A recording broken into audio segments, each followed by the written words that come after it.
Social security benefits की जो बात करोगे ना माल्टा में खास करके, तो माल्टा में होता क्या है कि मतलब आप अगर काम कर रहे हो, फॉरेनर लोगों की बात करो खास करके,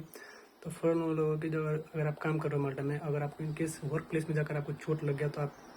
हॉस्पिटल में और डॉक्टर के ट्रीटमेंट के बाद मतलब पूरा डॉक्यूमेंट जो हो गया ना,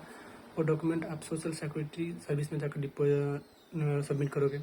तो आप इसके लिए एलिजिबल क्राइटेरिया क्या है कि आपको कम से कम मतलब एक पे स्लिप सैलरी दिखाना शो करना पड़ेगा आपको, और उसमें दिखाना पड़ेगा कि आप सोशल सिक्योरिटी सर्विस पे कर रहे हो बोल के 20 यूरो या समथिंग ये पे कर रहे हो, तो ही आप मतलब इसके लिए एलिजिबल होते हो। और ये होता क्या है कि पूरा डॉक्यूमेंट लेने के बाद आप दो तरीके से अप्लाई कर सकते हो, एक अपनी कंपनी के थ्रू और एक डायरेक्ट सोशल सिक्योरिटी में जाके। अगर आपका कंपनी नहीं सुन रहा है तो आप जाकर क्या कर सकते हो कि directly social security service office में जाकर आप पूरा डॉक्यूमेंट दो और बोलो कि ये क्लेम है मेरा,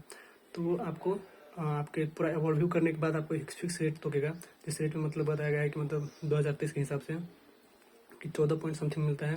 और इन सिंगल केस में, और मैरिज केस में 26 समथिंग मिलता है। और ये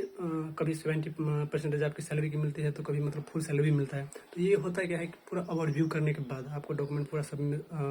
ओवरव्यू करने के बाद वो डिसाइड करेगा कि कितना इसको देना है बोल के। लेकिन मिनिमम आपको 14 पॉइंट समथिंग पर डे के हिसाब से आपको मिलेगा। वो भी उसमें कितना होता है कि मतलब 5 दिन काम किया हो तो आपको 40% मिलेगा, यानी 5 दिन का आपको छुट्टी है तो 2 दिन की मिलेगी, ऐसा करके मिलता है। तो ये पूरा 5 दिन है तो 2 दिन यानी 40%। तो सोचो मतलब कितना आएगा आपको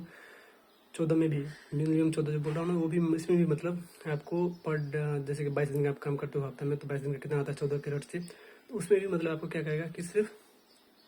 40% के हिसाब से देगा, ऐसा पॉलिसी है इधर।